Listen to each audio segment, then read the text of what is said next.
الحمد للہ والصلاة والسلام علی رسول اللہ۔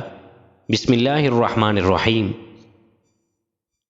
روزہ قیامت کے روز پروردگار سے شفاعت کرے گا۔ حضرت عبداللہ بن عمر رضی اللہ عنہ راوی ہیں کہ رسول اللہ صلی اللہ علیہ وسلم نے فرمایا، روزہ اور قرآن دونوں بندے کے لیے شفاعت کریں گے۔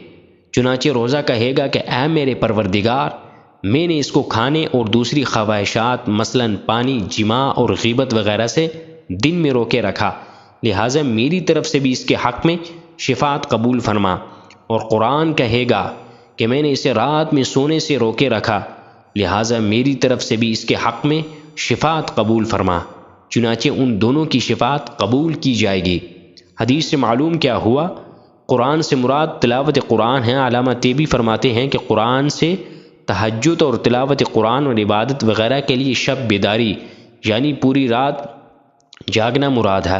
روزہ اور قرآن دونوں کی شفاعت کا ثمرہ یہ ہوگا کہ غالباً روزے کی شفاعت سے تو گناہ ختم کر دیے جائیں گے اور قرآن کی شفاعت سے درجات عالیہ نصیب ہوں گے۔